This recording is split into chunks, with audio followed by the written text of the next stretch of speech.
Estamos iniciando aqui pela TV FIB, canal universitário, mais um Generalidades Bauru. No programa de hoje, vamos mostrar, entre outros assuntos, que as agências bancárias agora vão ter que se adequar ao Código de Defesa do Consumidor. E a União dos Estudantes, juntamente com o PROCON, que cria ouvidoria para escolas particulares. Voltamos em instantes.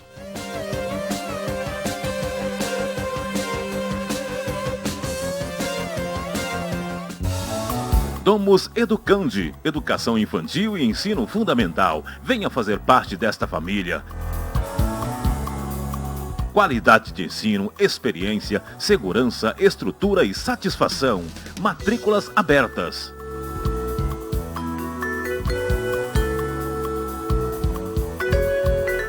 Venha nos conhecer e saiba por que aprender aqui é bem mais divertido. Domus Educandi, 10 anos. Nunca foi tão fácil garantir o futuro. O Liceu oferece educação infantil, ensino fundamental e ensino médio de altíssima qualidade, com mensalidades acessíveis e professores especializados, aulas dinâmicas e inúmeras atividades extracurriculares. Tudo isso numa estrutura completa e a melhor localização, bem no centro de Bauru. Para que pagar caro? Venha para o Liceu, a escolha perfeita para encarar o futuro. Liceu, ensino para a vida toda. Matrículas abertas. Se você está em dúvida ou fez a escolha errada, impressione-se. A FIB oferece 11 cursos de graduação e 4 de pós-graduação. Processo seletivo através do histórico escolar e prova de redação por agendamento. Ligue 3236-6200. Campus com 300 mil metros quadrados, 40 salas de aula, 20 laboratórios. Venha conhecer o campus da FIB e mostre que você tem inteligência na escolha. Faculdades Integradas de Bauru. Nunca foi tão rápido garantir o seu espaço no mercado de trabalho. O Liceu oferece várias opções de cursos profissionalizantes em modernos laboratórios para transformar rapidamente os alunos em profissionais de sucesso. E a grande novidade, agora o Liceu também é faculdade, com cursos super atuais e a melhor localização, bem no centro de Bauru. Para que pagar caro? Venha para o Liceu, o caminho mais curto para o mercado de trabalho. Liceu, ensino para a vida toda. Matrículas abertas.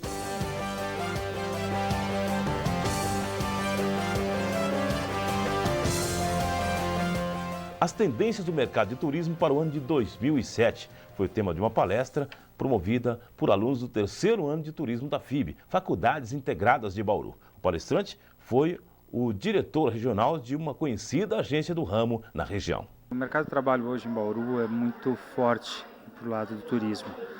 Nós temos aqui bastante agências de viagens, algumas operadoras, a rede hoteleira nossa, apesar de não ser tão forte, mas ela tem um bom mercado para os alunos. A informatização hoje é o ponto principal de uma agência ou de uma operadora. Se ela não estiver informatizada com sistemas de reservas, sistema de gerenciamento de receita delas, hoje ela perde muito campo. Mas hoje em Bauru praticamente todas já estão informatizadas, tanto as operadoras como as agências de viagens. As reservas de passagem aérea, principalmente, nós temos hoje os chamados GDS, que são os sistemas de reserva. Hoje nós temos, o que mais operamos aqui no interior e a nível Brasil, dois sistemas de reservas, que são o sistema de reserva chamado Amadeus e o sistema de reserva chamado Sabre. Esses dois, eles interligam praticamente 99% das companhias aéreas do mundo. Então hoje, você quiser fazer uma reserva de Dubai para São Paulo, hoje você faz pelas companhias aéreas que estão cadastradas nos GDS, nos sistemas de reservas. No interior do estado de São Paulo, que é o nosso caso, o nosso receptivo não é tão forte porque nós não temos muito a oferecer, a não ser na nossa região principalmente o turismo rural. Mas a nível Brasil, o nosso receptivo é um dos melhores que tem. Por quê? Nós temos o nosso Nordeste principalmente, as nossas praias. O nosso receptivo nessa região é muito boa. Você pode ver números que eu vou apresentar para os alunos, que os receptivos do Brasil são números que ganham de qualquer lugar do mundo. A gente montou, a professora passou para a gente toda a teoria, que a gente vem aprendendo desde o primeiro ano de faculdade, e agora a gente está pondo em prática. No caso, vai ser uma palestra, né? Porque a gente aprendeu workshop, show, toda essa parte. O que a gente vai pôr em prática aqui hoje vão ser palestras. A gente montou palestra. Bom, e na verdade o tema da palestra é bem convidativo, né? Vem ao encontro das expectativas de vocês. Qual seja as expectativas do mercado turístico para 2007? É para gente que vai se formar e para quem está entrando agora, para quem quer fazer o curso e para quem já está, porque essa palestra vão ser para os alunos do primeiro, do segundo e do quarto, né? Porque o terceiro a gente está na organização. Uma decisão tomada nesta quarta-feira pelo Supremo Tribunal Federal define a relação entre clientes e bancos. Agora, essas instituições financeiras vão ter que se adequar ao Código de Defesa do Consumidor. Sobre esse assunto, vamos falar com o Silvio Hort, que é da Comissão de Direitos do Consumidor da OAB de Bauru. Bom, qual é o ponto principal? Quais são as principais mudanças, não é, verificadas a partir da aprovação dessa medida do Supremo Tribunal? Na verdade, quando o Código de Defesa do Consumidor entrou em vigor, ele, diferentemente de outras legislações, ele trazia as definições. E lá no artigo 3º, ele definindo quem é fornecedor, no parágrafo 1º, o que é produto, e no parágrafo 2º, aí exatamente nesse ponto em que ele era contestado, ele define o que é serviço, né? E quando ele define serviço, ele narra que é qualquer atividade fornecida no mercado de consumo. E vai o legislador um pouco mais além, mediante remuneração, inclusive as de natureza bancária, financeira, de crédito e securitária. Bom, os bancos, as representações do banco, nunca se conformaram em serem incluídos como prestadores de serviço e, portanto, subordinados ao Código de Defesa do Consumidor. A partir dali, começou, aspas, uma guerra jurídica. Quando se promovia ações contra o banco, uma das defesas frequentes dos advogados, dos fornecedores, era argumentar que os bancos não estavam subordinados ao Código de Defesa do Consumidor. As decisões, graças ao bom senso e à interpretação clara do Código, os juízes entendiam que a aplicabilidade do Código era mansa e pacífica. Mesmo assim, a Confederação Nacional das Instituições Financeiras entrou com uma ação de inconstitucionalidade no Supremo para derrubar essa situação. Isso vem desde 2001, tivemos aí 2 votos favoráveis às pretensões dos bancos, que é o Jobim, né? E o próprio Veloso, que votaram, e o restante, 9 votos aí jogando uma pá de cal nas pretensões da Concif e, de um modo geral, dos bancos. Mas qual é a alegação principal dos bancos para não se adequar a essa norma? Bem, existe aí vários argumentos, mas o argumento mais forte, mais objetivo, é que as instituições financeiras, elas são regidas por leis complementares. Como o Código de Defesa do Consumidor é uma lei ordinária, entendiam eles que o Código não poderia administrar, subjugar essa situação. Precisaria, sim, lançar uma lei complementar para que ela tivesse a mesma situação. Agora, o Código de Defesa do Consumidor, embora não sendo uma lei complementar, mas ele é uma lei ordinária que ele navega acima das leis ordinárias por força da determinação constante do artigo 1º, aonde ele vem por uma determinação da Constituição. E ele tem a característica de ordem pública e interesse social. Então é uma legislação que, se ela estiver divergindo do Código Civil, prevalece o Código de Defesa do Consumidor. Então a força do Código, ela paira sobre todas as demais leis ordinárias. Vai sobrepujar. Exatamente. Justamente por estar protegendo o consumidor, que na relação consumerista é o elo mais fraco. Então, para que, diante dessa situação, dessa fraqueza, né, do consumidor perante o fornecedor, ele precisa ter uma lei forte que imponha obrigações ao fornecedor e, logicamente, se iguale nas relações de consumo. Guardadas as proporções, é mais ou menos parecida, ou pelo menos até pouco tempo, com as relações do empregador e empregado nas questões trabalhistas. Sem dúvida. Por que as legislações trabalhistas, elas são, asseguram direitos do trabalhar e, logicamente, dificulta, às vezes, uma defesa do empregador? Porque está lá o trabalhador, o mais frágil. às vezes, em condições de dificuldade de se provar essa ou aquela situação. Vem a legislação e tenta estabelecer um equilíbrio. Não é estabelecer uma supremacia, é estabelecer um equilíbrio. No caso do Código de Defesa do Consumidor, porque antes da vigência do Código de Defesa do Consumidor, o que acontecia? Estava lá o fornecedor e aqui embaixo o consumidor. Patamar bem mais abaixo. Então, né? não eram poucas as situações em que nós encostávamos no balcão e escutávamos a frase: procure os seus direitos. Procurar que direito? Aonde? Uma justiça lenta, cara. Após veio... Isso quando mandava a gente reclamar para o Papa ou para o Bispo. Ou outros impropérios impublicáveis, né? Agora, onde nós íamos reclamar? Um problema de 10 ou 20 ou 50 reais, você contrataria um advogado, enviaria. Ficaria mais caro. Posteriormente, com o nascimento do Código, logicamente o fortalecimento dos PROCONs, atendimento gratuito, o juizado especial, né, de pequenas causas, que vem abrir um fortalecimento, uma abertura sem custo até 20 salários mínimos. Então, deu uma força imensa ao consumidor para que ele busque os seus direitos sem precisar botar a mão no bolso. Bom, agora você disse que, na verdade, foi uma vitória muito importante do consumidor como um todo, né? Não só do Código do Consumidor, mas do consumidor como um todo, do cidadão acima de tudo. Claro. E uma derrota fragorosa para os bancos, para as instituições financeiras impostas pelo Supremo. Agora, quais são os principais serviços, não é, que o consumidor, que o banco passa a se sujeitar, não é, via PROCON? Quais são esses serviços? Na verdade, todo o serviço que o banco presta, ele está subordinado ao Código de Defesa do Consumidor. Algumas discussões, existem algumas súmulas, o que mais, vamos dizer, dificulta às vezes o consumidor é essa exorbitância de juros que nós somos obrigados. Nesse particular, até os bancos têm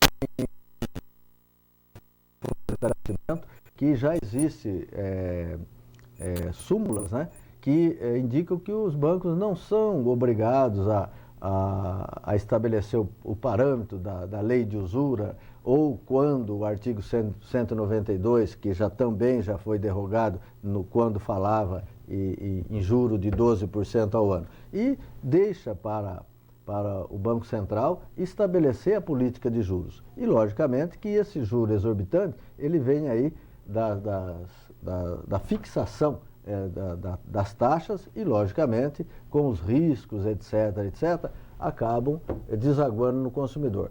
Então, nesse particular...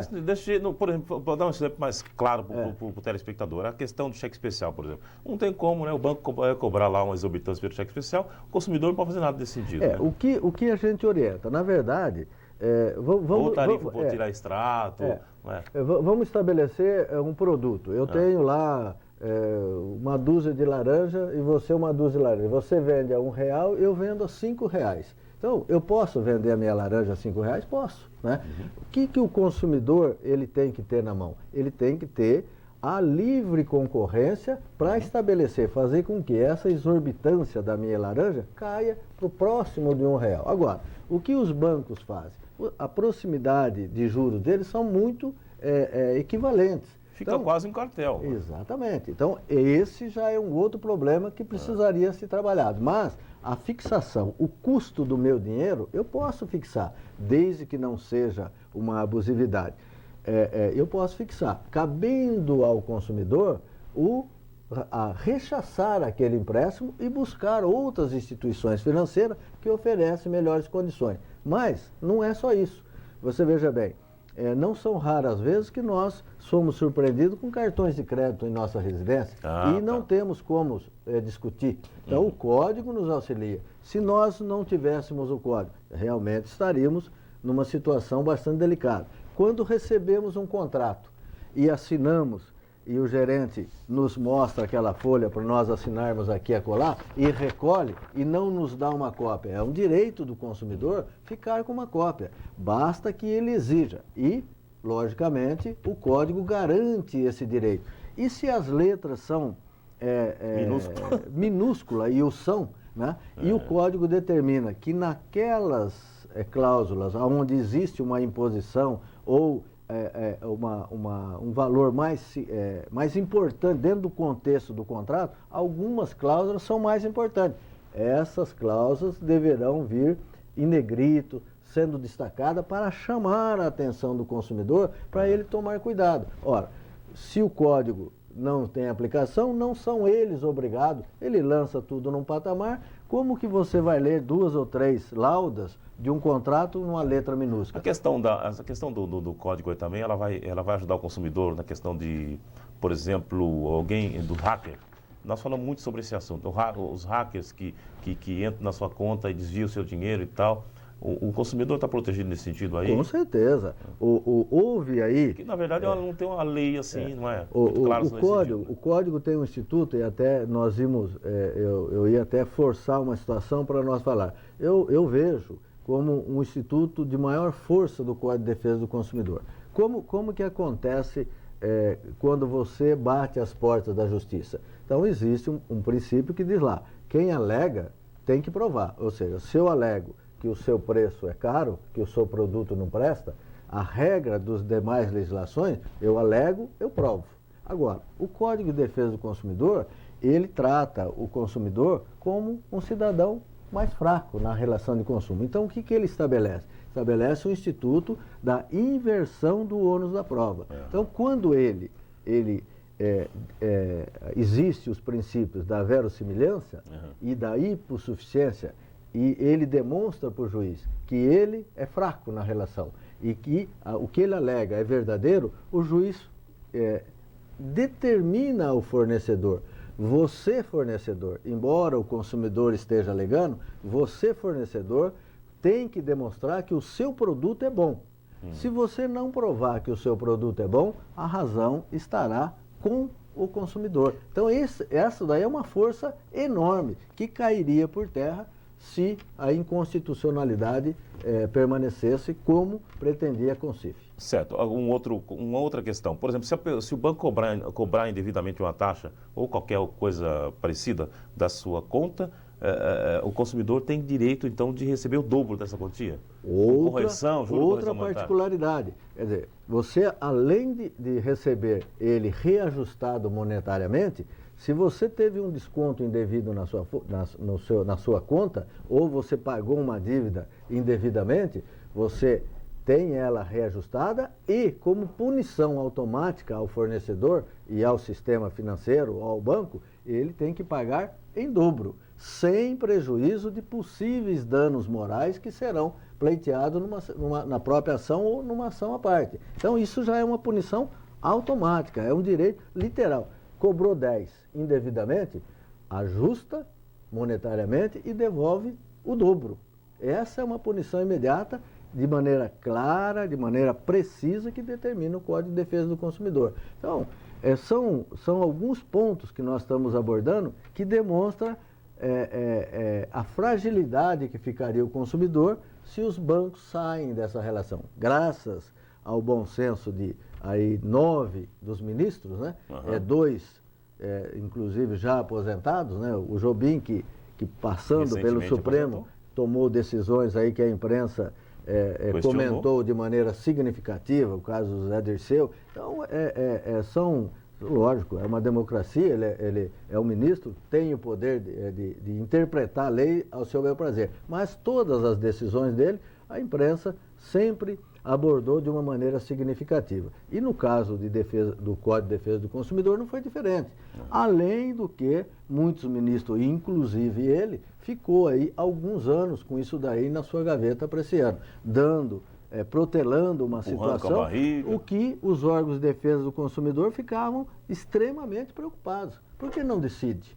Né? Por que não coloca uma situação ou é inconstitucional ou é constitucional, como está agora? Pelo menos nós temos um posicionamento, lógico, favorável aos consumidores, mas de maneira cristalina.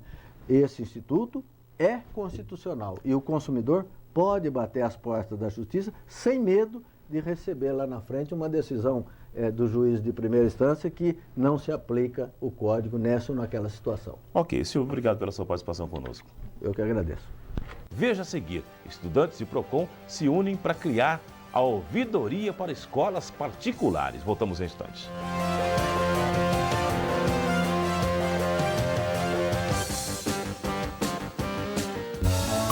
Domus Educandi, educação infantil e ensino fundamental. Venha fazer parte desta família. Qualidade de ensino, experiência, segurança, estrutura e satisfação. Matrículas abertas.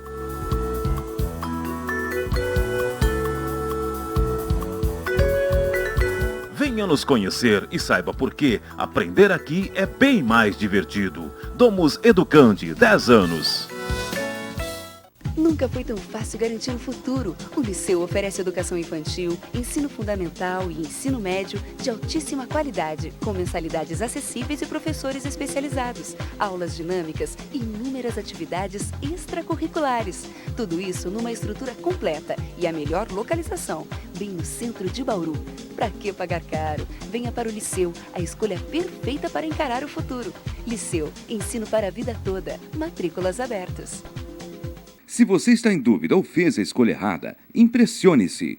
A FIB oferece 11 cursos de graduação e 4 de pós-graduação, processo seletivo através do histórico escolar e prova de redação por agendamento. Ligue 3236-6200. Campus com 300 mil metros quadrados, 40 salas de aula, 20 laboratórios. Venha conhecer o campus da FIB e mostre que você tem inteligência na escolha. Faculdades Integradas de Bauru. Nunca foi tão rápido garantir o seu espaço no mercado de trabalho. O Liceu oferece várias opções de cursos profissionalizantes em modernos laboratórios para transformar rapidamente os alunos em profissionais de sucesso. E a grande novidade, agora o Liceu também é faculdade, com cursos super atuais e a melhor localização, bem no centro de Bauru. Pra que pagar caro? Venha para o Liceu, o caminho mais curto para o mercado de trabalho. Liceu, ensino para a vida toda. Matrículas abertas.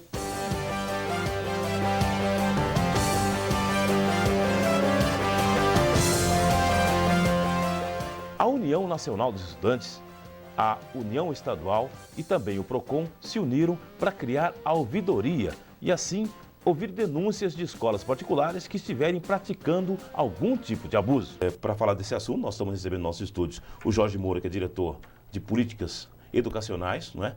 Da União Estadual dos Estudantes, o Robert dos Santos, que é presidente do Centro Acadêmico de Geografia da USC, e o Tauan Grossi, que é primeiro secretário, diretor acadêmico de História da USC, também Universidade do Sagrado Coração. Bom, inicialmente com você, Jorge, para saber o objetivo, né, da criação dessa parceria, né, e a criação dessa ouvidoria. Primeiramente, agradecer o espaço aí que a TV FIB está nos concedendo e nós verificamos uma preocupação muito grande depois da década de 90, onde houve a expansão desenfreada dos cursos de universidade, né, das universidades pagas, e nós não tivemos um acompanhamento ou uma legislação mais específica que regulamentasse todo esse processo. Nós temos uma legislação muito falha com relação a isso.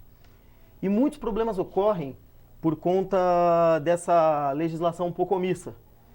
Então, uma das possibilidades que nós levantamos numa das nossas reuniões foi reativar um protocolo de intenções que nós já havíamos anteriormente assinado com o PROCON, que faria com isso que a gente conseguisse colocar um instrumento à disposição dos estudantes que eles pudessem estar reclamando possíveis abusos, né, ou possíveis irregularidades cometidas pelas instituições de ensino superior privado.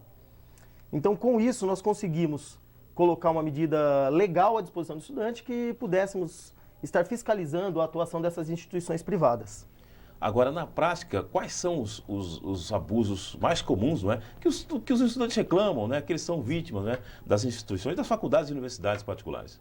Como a universidade privada acabou sendo regulada muito pelo mercado, nós sofremos, a maioria dos abusos são mais ou menos na linha do consumidor comum mesmo, né? Contratos abusivos que não regulamentam o valor de reajuste de mensalidades, que hoje, pela legislação que nós temos, as mensalidades têm que ser reajustadas apenas no caso da instituição apresentar uma planilha de custo, comprovando a quantidade que tem que ser o reajuste. Então, nesse sentido, ocorre que as planilhas nem sempre são apresentadas, o reajuste vem sempre desacompanhado de qualquer ato mais formal que possa comprovar isso. Além dos fatores que envolvem estudante inadimplente, que às vezes não tem acesso à biblioteca, não tem acesso a fazer prova, sofre alguns constrangimentos dentro da instituição, dentre outros fatores também, como taxas abusivas cobradas pelas instituições, para retirada de diploma, né, problemas com relação à aplicação de provas dos alunos inadimplentes. Então, transferências, né, de alunos inadimplentes, normalmente às vezes têm seus documentos retidos pela instituição, pelo fato de estar inadimplente, e essa retenção de documento ela é ilegal, bem como também nós temos problemas comuns com relação dos alunos que normalmente não têm acesso a toda a documentação da universidade, ou seja, regimento interno para saber quais são as regras que aquela universidade possui, grade curricular, e todo esse acesso à documentação, a planilha de custo para reajuste, dentre outras coisas, são fatores garantidos pela legislação de regulamentação das mensalidades, né, pela lei de mensalidades. É uma lei falha, como nós já dissemos inicialmente, mas ainda é o único instrumento que nós temos. Né? A UNE, inclusive, está com um projeto de lei na Câmara dos Deputados Federal, na Câmara Federal, Na Câmara dos Deputados, né? Para poder tentar regulamentar esse aumento das mensalidades, né? Fazendo com que, dessa forma, nós consigamos avançar para uma qualidade maior do ensino superior privado.